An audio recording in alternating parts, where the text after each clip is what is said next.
Um, Hello and welcome everyone to our nutrition and mindful eating session today. My name is Alyssa Fedor.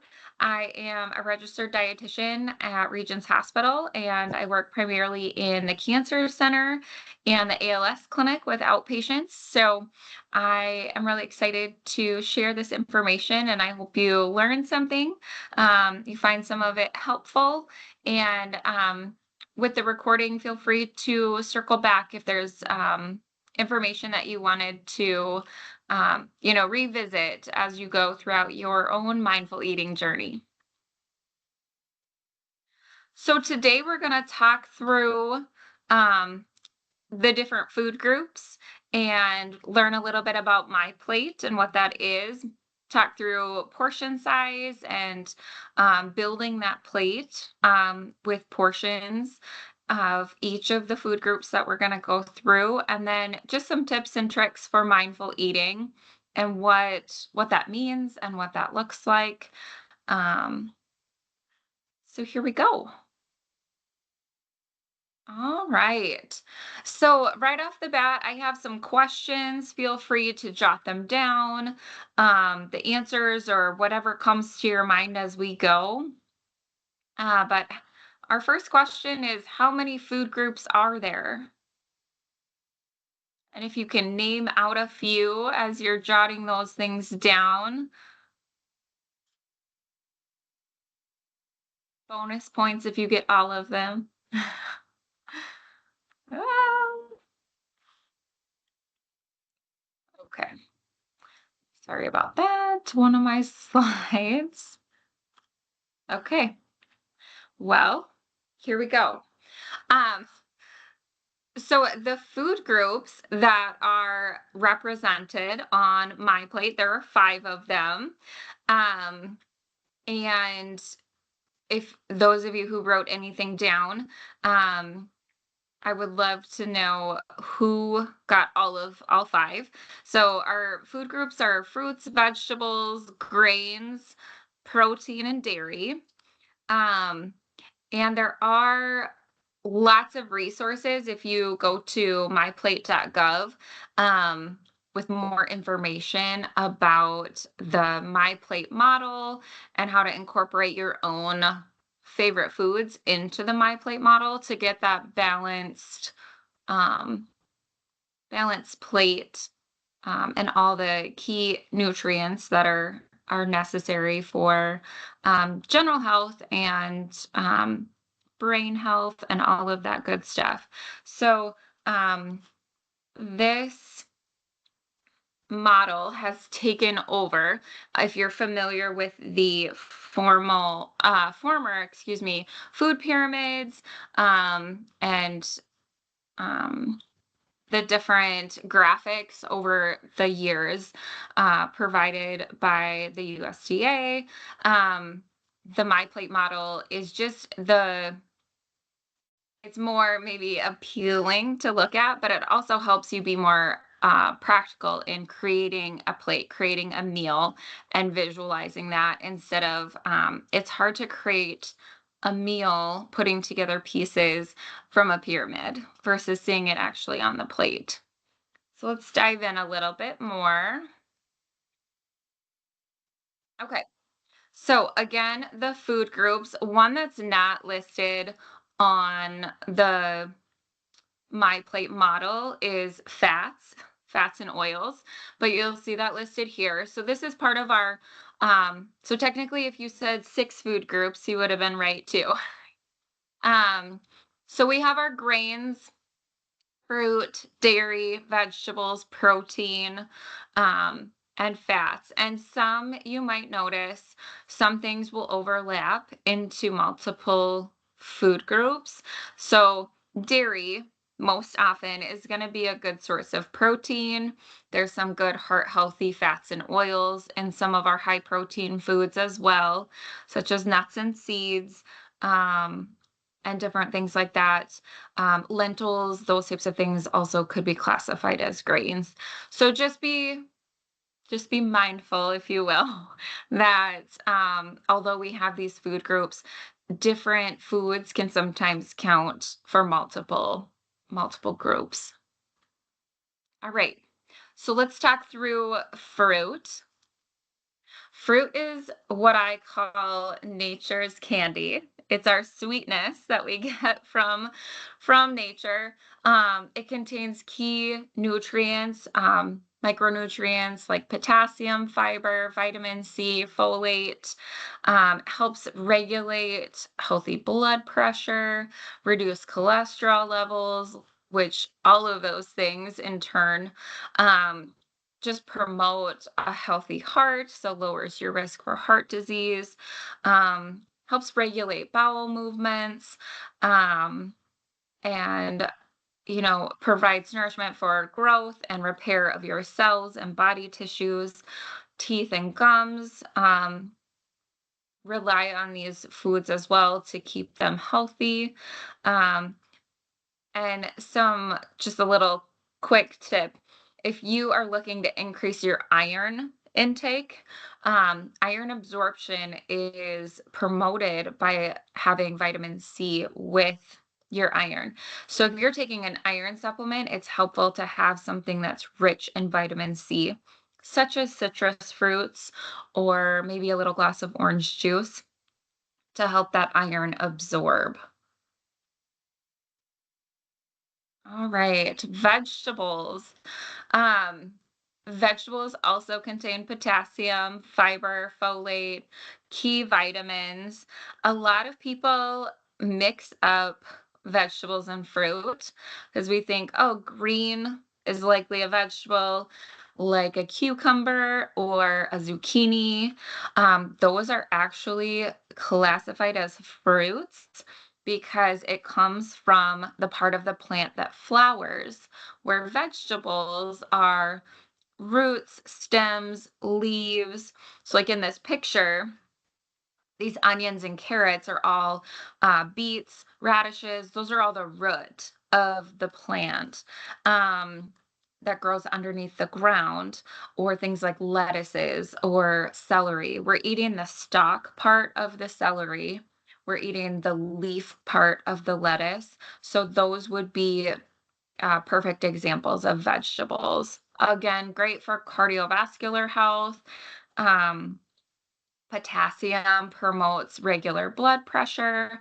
Again, we're reducing cholesterol, lowering the risk of stroke and heart attack by getting in these key nutrients. Vitamin A can help protect against infections, um, keeps your eyes and your skin healthy. Another thing that's not on this slide, but is very important with these fruits and vegetable groups is magnesium. That is key in boosting your immune system um, and is really essential in lots of different areas of the body, cell regrowth, all of those types of things. So, getting those fruits and vegetables in every day is super important for just overall health. All right, grains. Grains are a great source of complex carbohydrates, fiber, B vitamins, minerals. Um, B vitamins are essential in helping our bodies. I'm so sorry. Helping our bodies release energy from the protein, fat, and carbohydrates. So it's important to have adequate B vitamins. And really essential for our nervous system, which is just a huge part of that nervous system, that control system of the body. So we want to keep that running at optimum levels. Again, we're circling back to reducing cholesterol, risk for heart disease, maintaining regular bowel movements. Um, and a lot of grains in the United States, especially, are fortified for like iron fortified or iron enriched um, to help promote the increase in iron. All right. Protein is a tricky one sometimes because this is where we have foods that fit into multiple groups that also are a good source of protein. Um, Protein is essential and one of the, I would argue, most important macronutrients for our bodies. Great source of B vitamins, vitamin E, iron, zinc, magnesium. Again, we're talking about the B vitamins that are helping with red blood cells, um, preventing anemia. Um, Protein or amino acids are the building blocks for a variety of things that our body is producing and regrowing. So, bone, muscle, cartilage, skin, blood, enzymes to help digest our food, hormones, which are kind of the key to making everything work in the body, um, and those vitamins that are essential for our body's function.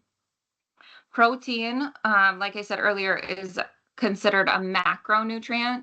So, fat, protein, and carbohydrates are those macronutrients or those big nutrients. Um, and then things like vitamins, minerals are considered the micronutrients. All right, dairy. This is another food group that does contain protein. Typically, a serving of dairy is going to range around 7 to 10 grams of protein.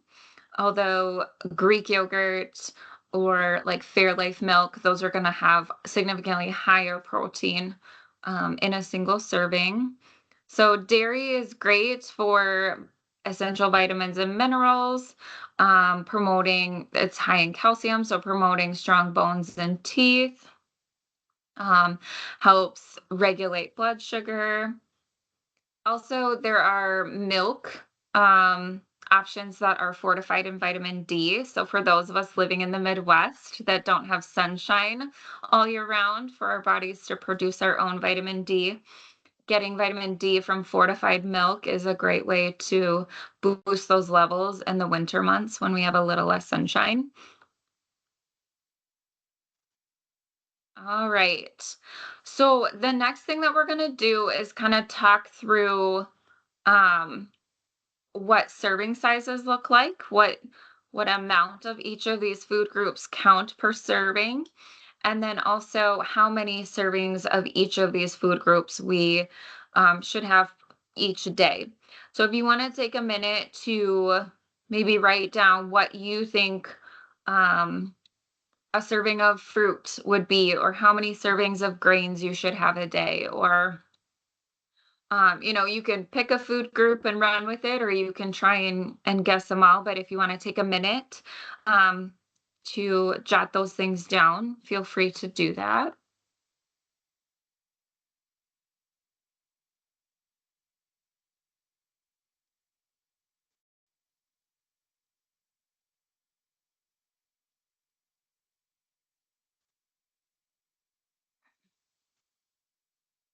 So starting with fruit, um, 1 cup of fresh fruit, half a cup of dried fruit, 1 cup of 100% fruit juice would be classified as a serving.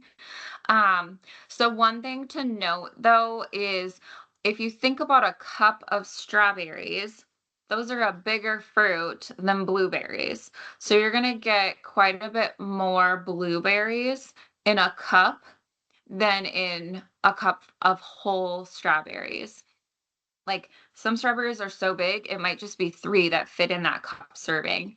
So sometimes cutting the strawberries if they're very large, or some people like to be precise and like to weigh them out. Um, but another thing, and we'll talk about the food label as we go. Um, so anything that you're getting that has a food label on it, which fresh produce especially, is not usually labeled unless it's like pre-cut, things like that. So, um, there is some variation in what a serving size might look like, but for women, 1.5 to 2 cups of fruit, And for men, 2 to 2.5 cups of fruit per day. It's kind of that ideal range that we would recommend. And then for vegetables, 1 cup of cooked vegetables or vegetable juice, 2 cups of raw leafy greens.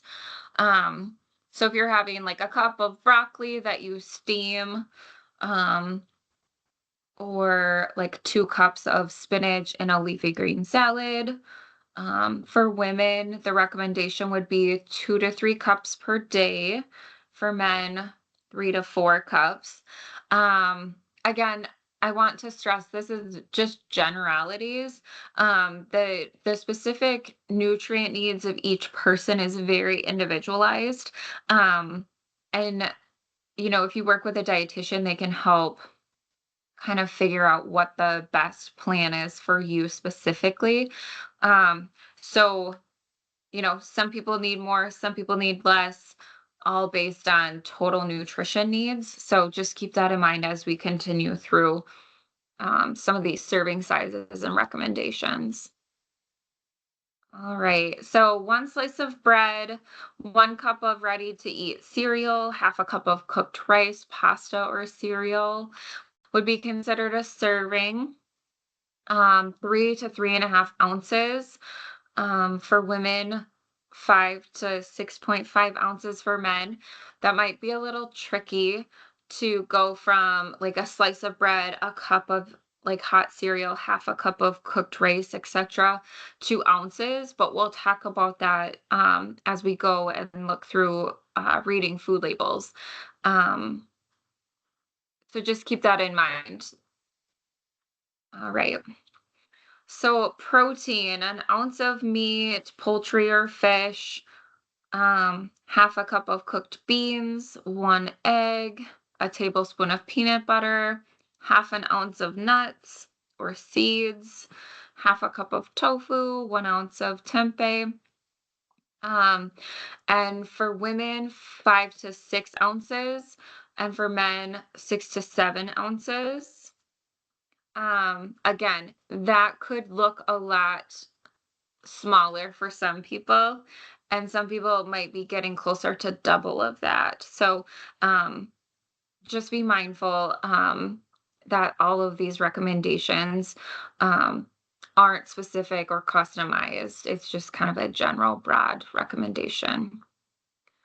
All right. And then for dairy, 3 cups for women, 3 cups for men, a cup of milk, an ounce of cheese, um, or 1.5 ounces of natural cheese, um, 1 cup of yogurt. There's lots of milk alternatives as well. Um, so you'll want to be mindful of that too. If you're doing some sort of milk alternative, the nutrients in that are going to be vastly different from like cow's milk to almond milk to soy milk, all of those things, especially with protein. So just we'll take a peek at that food label.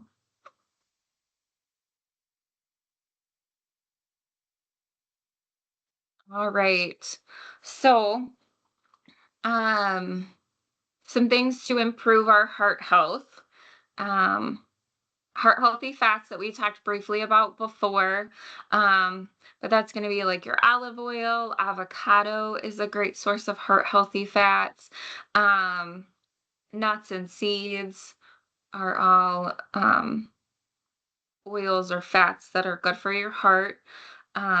Also increasing fiber. So that's going to be increasing your fruits, vegetables, whole grains specifically, not just grains in general, but whole grains to get that extra fiber.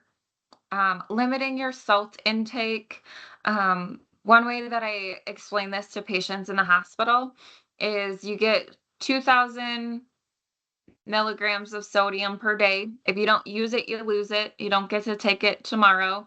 And you don't want to have it all at one meal. So you want to spread out that sodium throughout the day so you're not impacting or overloading your body with sodium all at one time. So, watching for there's a lot of sodium in condiments and sauces and things like that.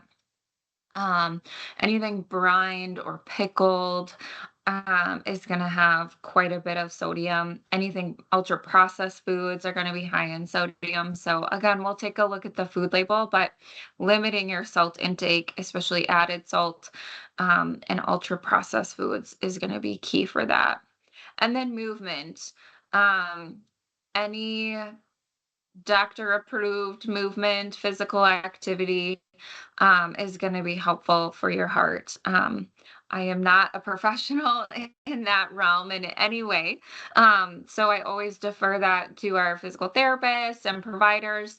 But getting outside, if you can, is a great way to move your body and to um, just get the health benefits of being in the sunshine, outdoors, and just soaking up the extra nutrients that you can get from that too. All right, let's talk food labels. There's been some changes in the past several years with the food label. So you'll notice some things are bigger than others. Um, the serving size is typically bolder now. So keep in mind the container doesn't necessarily, if you're eating the container, that doesn't necessarily mean that is what nutrients you're getting. So just make sure that you're keeping in mind what the serving size is and then how many serving sizes you're actually having. The calories is also in big bold print. I like looking at that in a positive light. Calories equals energy. Your body needs energy to do everything. So sometimes um, we know calories to be kind of get a bad rap, but if you think of calories as energy and your body needs energy and fuel to function, so that's nice and big, so we can take a peek at that a little easier. The percent of daily value that's on the far right side of that label has been updated.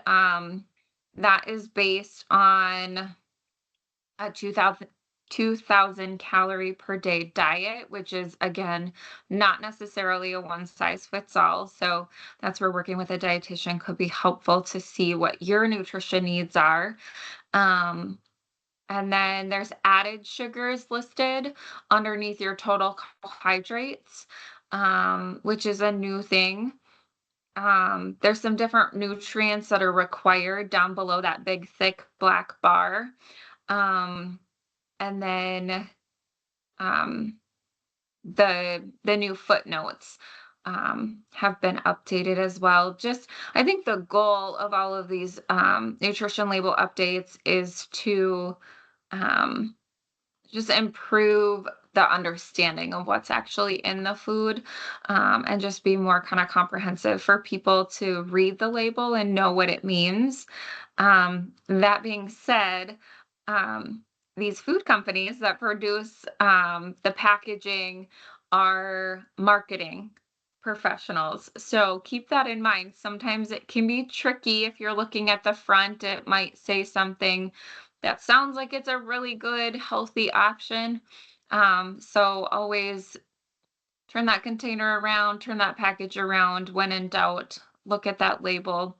Make sure it's as healthy as you think it is. So something like lower sodium. Um, the requirement for it to say lower sodium on the front is 20% less than the original. So that doesn't mean it's a low sodium food. It just means it has lower sodium than the regular. So keep in mind when you see some of those marketing things, that might just be um, a ploy to get you to think that you're eating something a little more healthy than what it actually is. So take a peek at the food label. If you have any questions about that, or if something stands out to you that you want to share, feel free to do that as well. All right, so taking a peek at this food label, um, how to determine protein and grains. So protein is always going to be the last thing label the last thing listed above that thick black bar. So your grams of protein, and then your total carbohydrate is going to be um, the number that you're looking for. So under the total carbohydrate, keep in mind there's dietary fiber, total sugars, and then added sugars. But what we want to take a peek at when we're determining if it's like one serving or multiple servings of grains or of protein is that total grams, number of grams. So for this example, the total carbohydrates is 27 grams. So here's my little cheat sheet to give you an idea of 1 ounce of grains is equivalent to 15 grams. So for this example of the food label, that 27 grams is going to be about 2 ounces or 2 ounce servings of grains or carbohydrate. Um, and then the protein, that 1 ounce protein serving is about 7 grams. So this particular food, um, I'm assuming just by what I can see here, it's a yogurt. That would be my guess. Um, and it's about 2 servings of grain or carbohydrate and a little less than 1 serving of protein. So just to kind of put things in perspective for you as we were looking through those serving sizes and recommendations per day, how that kind of adds up. So again, a reminder of 1 ounce of meat counts as about 7 grams of protein. All right. So as promised, a quick tip sheet on portion sizes. So sometimes you have the option of using measuring spoons, measuring cups, or even a scale, a food scale to weigh your food. That's not always the situation. So just using the tools of the palm of your hand, your fist, things like that to kind of navigate through what a serving size or what a portion might be.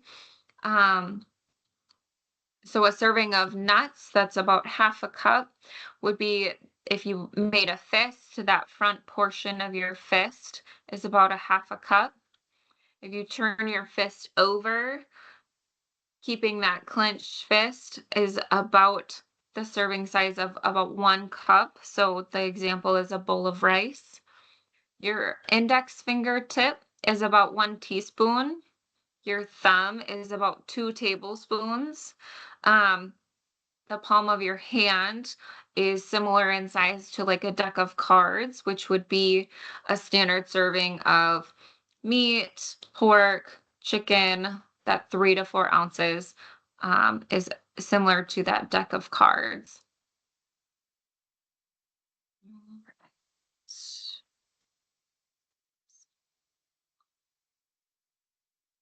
All right, so talking through some mindful eating tips, um, using your senses, um, sight, smell, hearing, taste, touch, all of those things, being in tune with those things can really help with the big picture of mindful eating. So, um, one thing with sight, seeing the food, smelling the food, that all starts the digestive process.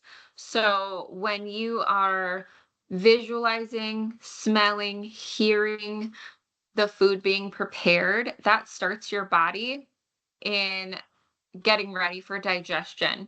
So if you're going somewhere and getting takeout, your body doesn't have that time to prepare itself to digest. And so sometimes your digestion can be more sluggish. So being involved with the cooking process or smelling the food as it's being prepared can really help um, your body to digest food. It releases those enzymes, but it also can help you just be more in tune with like your hunger cues and your satiety cues, which hunger cues are obvious when you're feeling hungry. Satiety cues are when your body has had enough without feeling that discomfort of being overfull. So, some things that can seem like a hunger cue could be boredom, it could be habit. Many of our patients will say they sit down in their chair and it's just habit that they turn the TV on and start snacking on something. And then they don't even realize really how much they ate of the jar of peanuts or the bag of chips or those type of things. So, really making sure that you're paying attention to some of those cues, maybe even pre-portioning out the snack you're going to have, or taking one serving at a time to build that plate. Um, and then, you can always come back for more if you're still feeling hungry. The other thing is smell and taste really go hand in hand.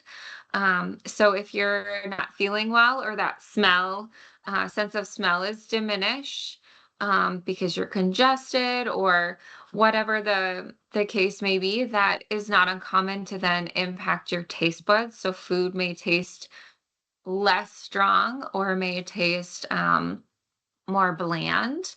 And that's where part of that mindful eating is knowing and seasoning food to give you that good flavor without adding a lot of sodium to the foods that you're preparing, the foods that you're eating.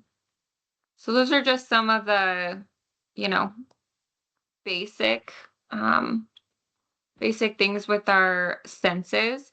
Um the other thing that impacts hunger, those hunger cues, is hormone balance. So I have a video that I want to play for you.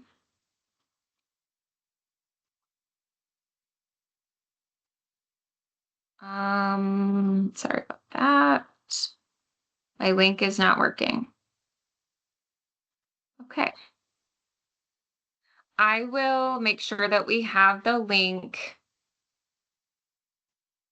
along with the video so that people can use that as a secondary resource. Okay.